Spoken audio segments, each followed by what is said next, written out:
this would get wrinkled with water in the reservoir. It didn't take a moment. It just dropped all the leaves. Every single time I go take a look at it, I'm pulling off a dead something on it. They don't even try. As soon as a thrip touches it or is just in the general vicinity, the leaves will just yellow. You are back. Welcome. If you are new, my name is Stephanie and I love Hoya. It's a genus that I enjoy talking about on this channel. If you love Hoya, let me know by giving the video a thumbs up so I can know and see that you're here. We're going to talk about something that I've been talking about a lot recently, and that is hard Hoya.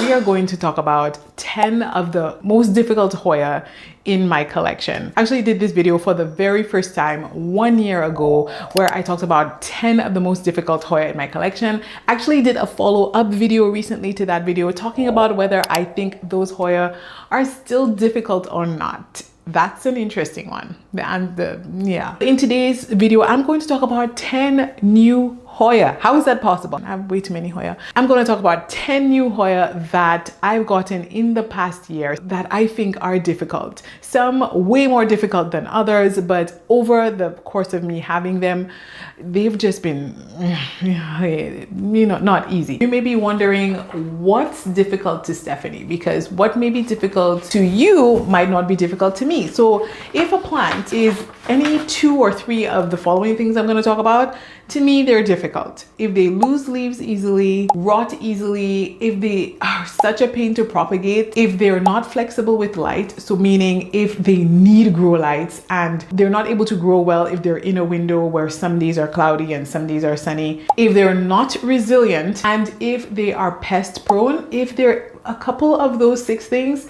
to me, that's a difficult plant. Before we begin, let's remember that this is a safe space. Maybe you live in Florida and have the most beautiful weather for the most of the year. My conditions are different, and so it's going to be a little harder for me to get these plants to thrive for me like they do for you. These are my observations and experiences with the conditions that I have and with the care that I give them. Okay, let's get started with plant number 10. I actually think you're going to be surprised at what plant number 10 is. It is my Hoya lacunosa silver mint coin. So like I mentioned, I have 2 of them.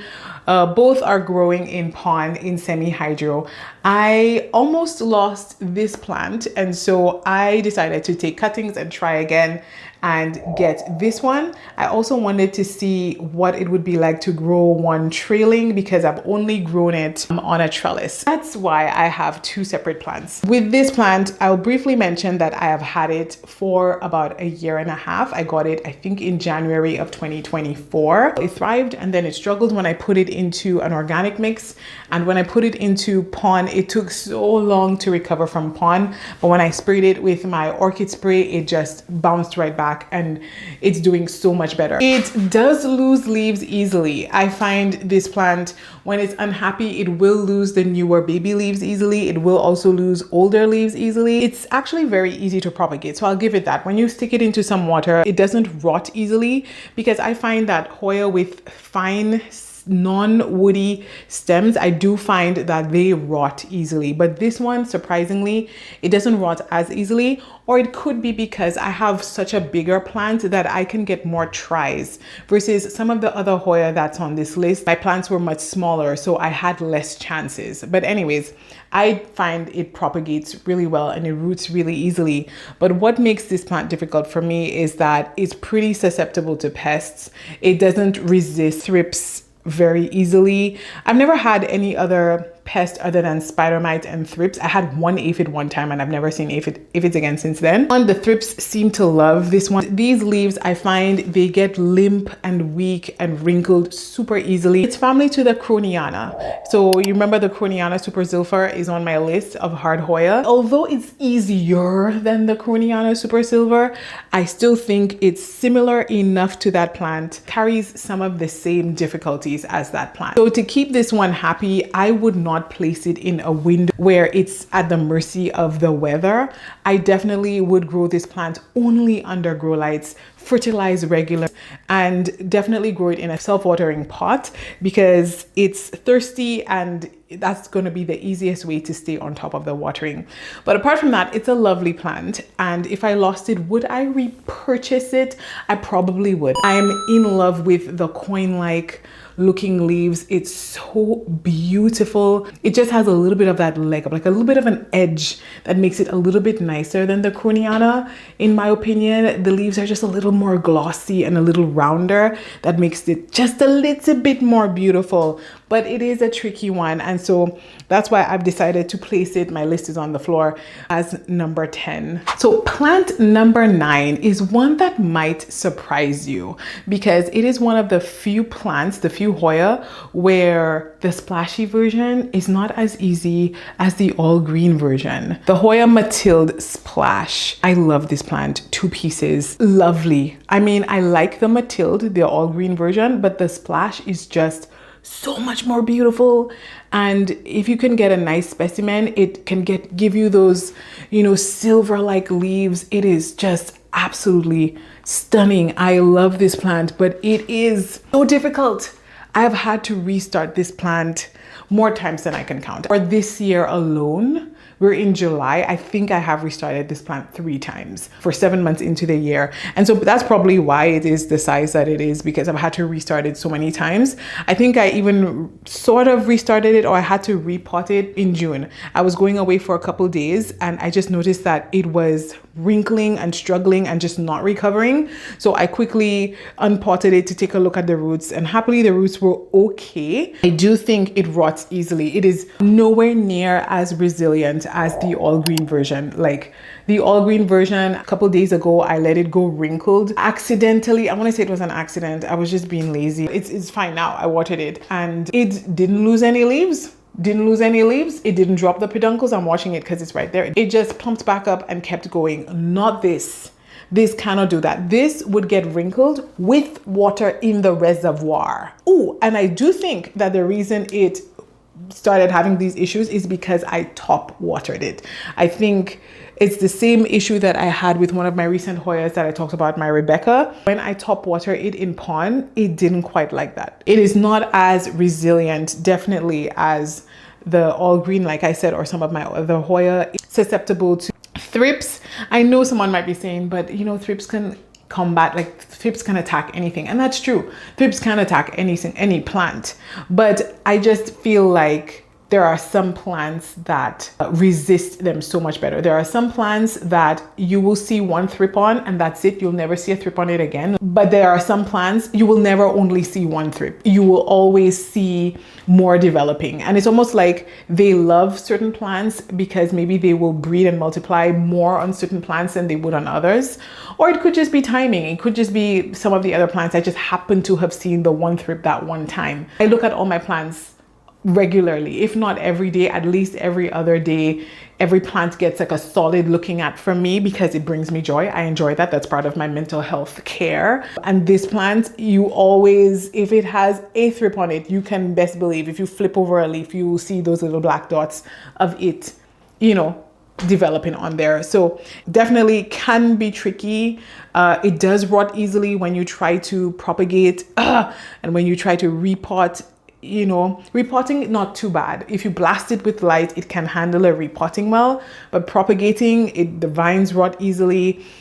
Not the easiest to work with, but would I repurchase this plant if I lost it? Yes, I will try very hard to find myself a splashy cutting. If not, I will just buy the non-splashy ones at Home Depot or pick one of my splashier leaves on my green plant and try to create a splashy plant out of it by chopping it back and trying to activate the genetics in there. I think semi-hydro and blasting with light is the best way to grow this plant. Almost all the Hoya that's on this list, if not all of them, I have to grow them under grow lights. Growing them in a window is no bueno. I've actually noticed a trend. A lot of the difficult Hoya that I actually have more than one of. That is so interesting. So that's a great way to know if a Hoya is hard for Stephanie, because I have more than one of it. Because if I love it, I'll just have one big bushy version. But if I'm scared of it, I'll just have more than one, because like at any point, any one of them can go south. This one is not the prettiest one of the two that I have. This is a Hoya Compactor outer variegated. I got this plant not that long ago and I repotted it and I put it into this chunky mix and it loathed me. It had 3 plants in here. I lost one of the 3. Only one of the 2 is growing. And so it pushed out this elbow leaf, which is super pretty. It's so cute. And I can see it trying to push out new growth inside of here. But the other plant isn't growing at all. I know people say the compactors all green are super easy, and I believe that, but the variegated ones are a struggle. They really are a struggle. So what I did is I bought another one. I bought a second one because I love it so much. It's the only compactor that I have in my collection. This one is doing so much better.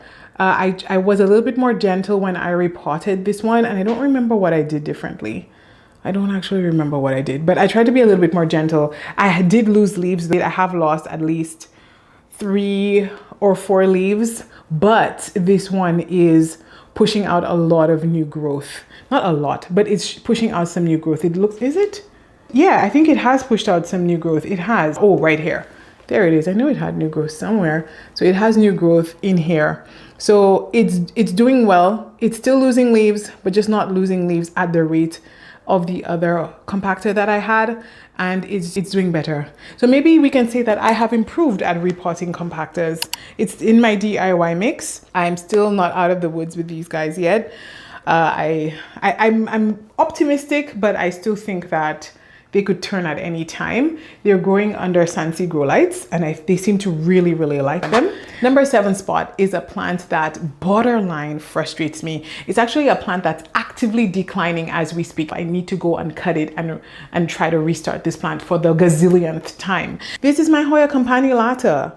Remember when it looked so beautiful? Even just like a couple weeks ago, I showed it in, I think, my unpopular opinions video about Hoya. Look at how dreary it looks. It looks terrible and it's clearly rotting in here. So I need to cut it right here. Happily, Hoya will root all along the stem here and I need to stick it back in water. Hopefully it'll pick back up, or it might just yellow and the whole thing might just die off, because that's what Campaniolatas do.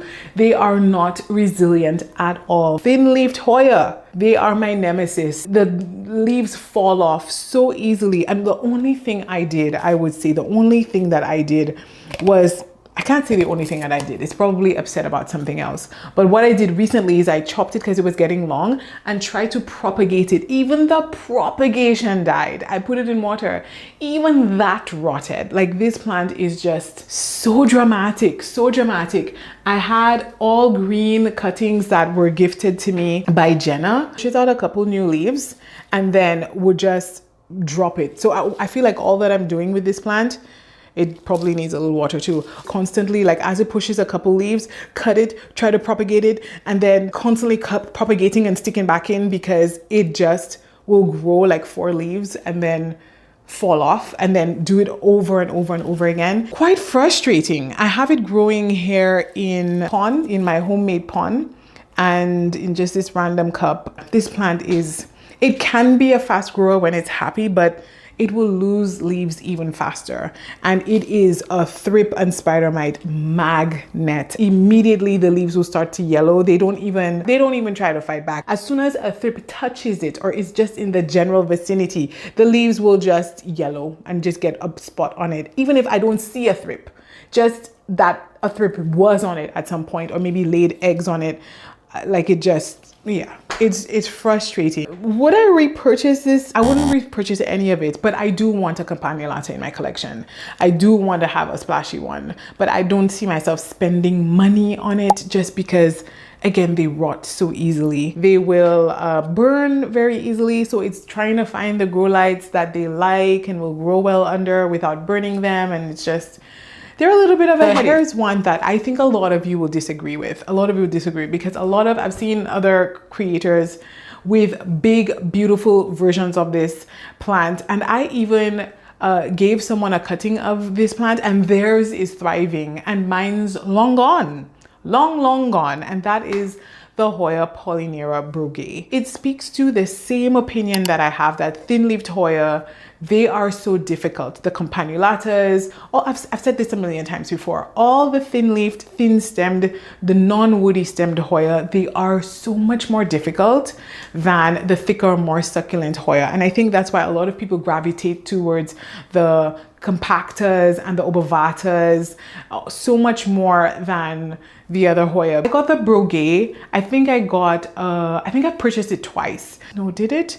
No, I purchased it once. It had 3 leaves and I went down to 1 leaf, and I was able to get it to make a comeback and start to grow it well. I think I had it first of all in like a chunky mix, and that's what happened with a lot of my Hoya. I started them all in chunky mixes, and then I started to realize that some will thrive in the chunky mixes and some would decline. All the ones that decline in chunky mixes, I put them in semi-hydro, and that's when they would start to pick up again. But with the Brugge, I put it into semi-hydro. It struggled a lot before it perked back up, and then I took a cutting to give to someone like I mentioned, and then it just croaked from there. Like it just croaked. And it's definitely one of those plants that I believe you're not out of the woods until you have a big lush version of it. When it's established, those roots have become mature, they go down in the pot and really fill up the pot that they're in. Until the plant has done that, you'll always be like, are we good? Are we good? Again, I know there are lots and lots and lots and lots of people with their big and beautiful Brugges. I get it, but I find they're difficult. The next one on the list, I don't know why I give a little like sarcastic laugh every time I go to the next plant. I'm like, oh yeah, that one. So crazy. I actually recently had someone comment on my channel about this Hoya being a difficult one for them, because it is. This is a Hoya Caniana or Wietii, whatever, I don't know whichever one it is. Inner variegated. And this plant is beautiful. And I don't know how Home Depot is able to have so many of this plant, because usually big box tends to carry plants that aren't that difficult and aren't that hard to multiply. But this plant surprises me. The Hoya Caniana, oh my goodness, this one rots. Let's start with rotting. I have mine in Molly's aeroid mix in a self-watering pot, and one time or maybe twice, my mom top watered it when I was gone, and did not like that. And it's a rule I have, always underwater plants especially in an organic mix. At this point, I'm starting to feel the same about plants in pond, tricky ones in pond, not all, some tricky ones. But anyways, I lost half the plants. I think I had 3 plants in here. I lost, I think maybe 2 of the 3. So I tried to propagate this plant. I tried to stick some back in.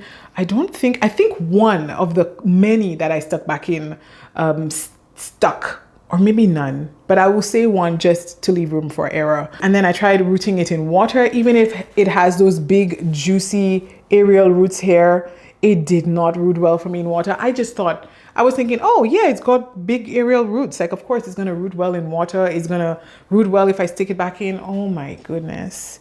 This plant was so difficult to reroot. I honestly don't think I have successfully done that.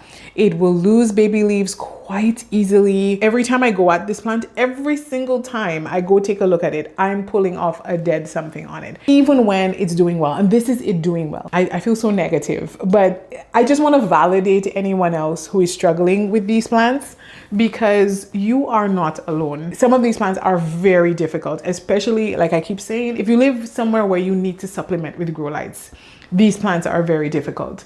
I think it's because of all the variegation. It has a very high amount of variegation on the leaves. With all of those complaints said, I love this plant. It is a plant that I actually did not like in the beginning until I walked into Home Depot and I saw it in person. It was love at first sight, in person sight. Whenever I saw it on social media, I wasn't impressed. One in Home Depot, that was the one for me. And it was just so beautiful and so cute, and it had so much variegation. It was just perfect. If I lost it, would I repurchase it?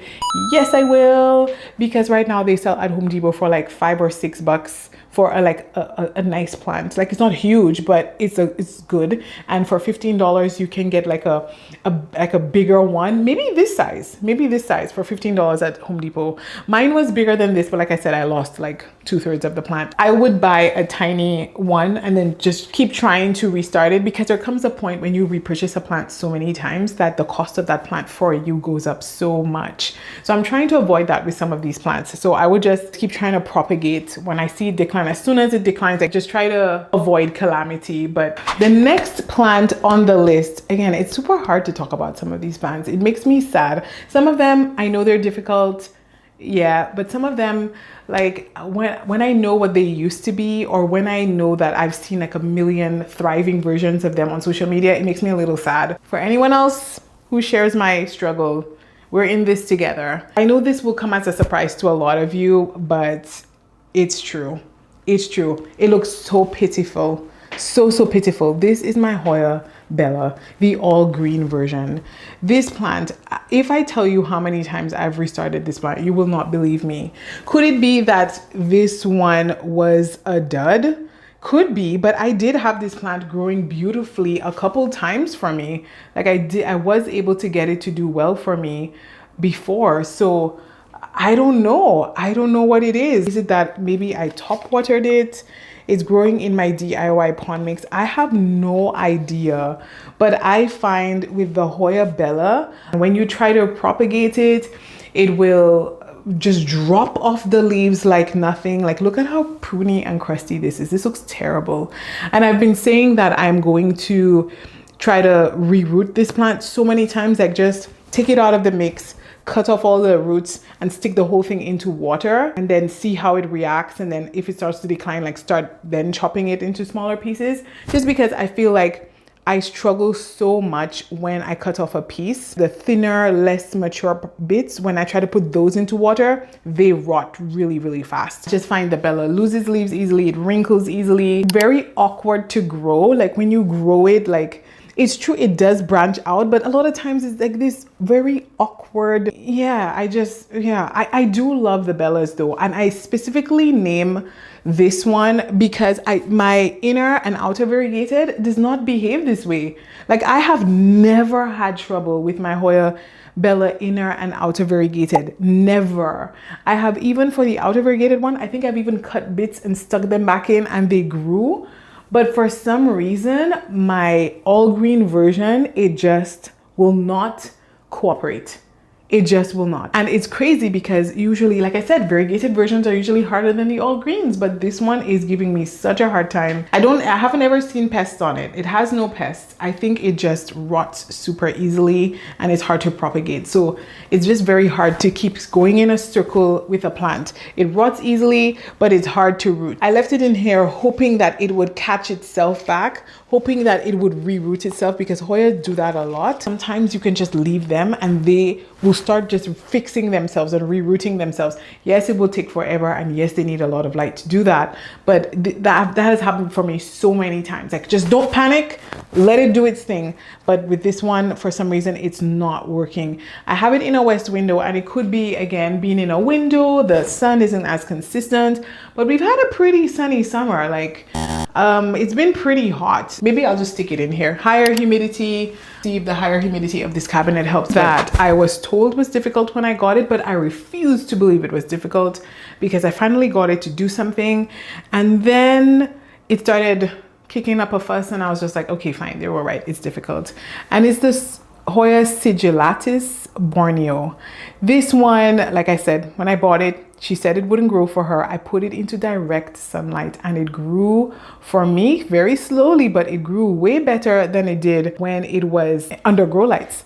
And I got it to grow nicely for me, but I think I let it dry out a little too much. So I had to reroot it. So I put it into water to root, but when I potted it up in semi-hydro, it did not like it. So now in talking to you and in making this video, I'm beginning to think that it might be best to stick it into sunlight, because it is a Hoya that I wholeheartedly believe grows better in natural sunlight instead of grow lights. I think I put it under the grow lights initially because I just wanted to make sure that it got established before I wanted to put it under risky sunlight. But I do find this one It's a little tricky, and I don't even think it's all that beautiful, to be honest. But I got it during a time when I was trying to try different Hoya, trying to go for something that looked unique. If I lost it, I don't think I would repurchase it or make an effort to get another one like a cutting. Most of these Hoya, I have repurchased them. That's why they're on this list. And this is the Hoya Compactor Monoloa. So this is the inner variegated Hoya Compactor. And it's fair to say that all the variegated Hoya compactors, inner or outer variegated, are difficult. I think it's fair to say that, but I think it's also unfair to say that they're both difficult in the same way. The Monoloa is so much more difficult. It's so much slower in growth, and it's way more sensitive to being repotted. This is my second one. Like I mentioned, the first one that I had, when I repotted it, it literally didn't even think twice. It didn't take a moment. It just dropped all the leaves. I don't remember the last time I had a plant decline that quickly. Yeah, the whole thing yellowed. It was just like, no, done. I don't like you. I was very hurt by that. I know I'm not the most perfect plant parent in the world, but I'm not that bad. I am not that bad. Like, relax. After a couple months, I was able to gain some of my pride back. I decided to try again at another Monoloa, and that's this one. And when I repotted this, I did not touch the roots at all. And I decided to put it into my homemade mix, take it out and pop it back in. Did not touch the roots at all, and then blast it under my Sansi grow lights. And finally, it looks like it's growing. It's pushed out, I think, 2 new leaves. Like, the compactors are so weird. It's so hard to tell where the new leaves are. I'm like, were these leaves always there? Like 1, 2, I think these are the 2 newest leaves, and it looks like it's trying to push out another new growth inside. So I am very happy about that. But like I said, I don't trust these plants. I was very scared of pests on my compactors, but thankfully, I guess, I haven't had any pests yet, but they seem to be resisting the thrips that's been going around in my collection. I have not had to knock any thrips off of this, but it could be because I am preventatively spraying my compactors, because I know if a pest gets inside of these nooks and crannies, it's game over. I think I've covered everyone. We've talked about the Lacunosa Silvermane's coin. We've talked about the Mathilde, the Compactor Outer Variegated, the Polynera Brogade, the Caniana, the Bella All Green, the Sigilatis, the Compactor Monoloa, the Campanulata, and the number one Hoya that I think that's difficult for me right now. Well, was difficult for me right now. That gives you a little bit of a hint as to if it's in my collection or not anymore. And again, I'm going to say this, there are some Hoya that behave differently with the variegation. So some Hoya splash, no splash, they behave differently. They have Hoya variegated, non-variegated, they behave differently. Inner versus outer variegation, they behave differently. And for the Hoya Polynera inner variegated, that plant, like we talked about how the Compactor Monoloa didn't even try. Oh my goodness. That I was scared to begin with. But that one was tough. That one was tough. So I got a 2-leafed cutting recently, and I already knew that that was going to be hard. That was going to be a tricky one. But I decided I wanted to try it. I don't remember exactly what I did. I think I put it into water, and then I put it into sphagnum moss and put a dome on it to get some humidity, to build the humidity. And then when it started to root, I didn't want the roots to get too caught up in the sphagnum moss. So then I took it out and immediately potted it up into semi-hydra, put it into pond. And you know what? It did well. It actually pushed out 2 new leaves for me. I was super excited.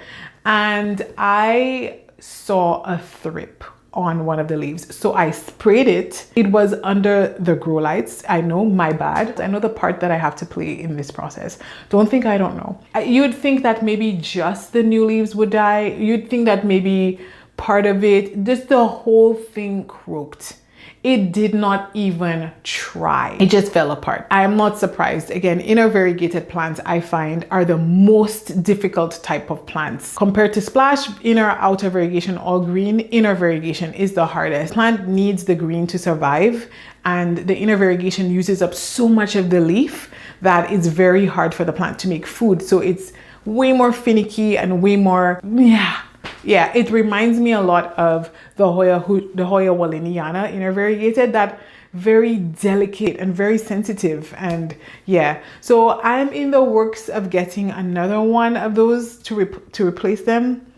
but I'm getting it at like a much discounted rate. I have the outer variegated Polyneura, and it's growing well for me. I've only lost one leaf on this plant. I mean, it's not the fastest grower, but it's definitely a lot more resilient than my Hoya Broguet, the Broguet and the inner variegated. But honestly, I did get this as a much, like I got it, this has only produced 2 leaves in my care, 2 or 3 leaves, like not a lot, maybe 2 or 4 leaves. So this was an established plant when I got it, versus getting a 2-leaf cutting is so much more treacherous. That's all of my most difficult Hoya currently. Feel free to check out my first hard Hoya list, and be sure to check out the update on how I feel about those plants. And if you like videos like this, consider subscribing. It is absolutely free of charge, and it helps us to stay in touch. If you want bonus content from me, feel free to become a Patreon member and join one of my tiers. Or you can also become a YouTube member and join my Diamond Falls tier, where you'll be able to get bonus content, especially repotting content. Thanks again for watching today's video, and I will see you in the next one. Bye.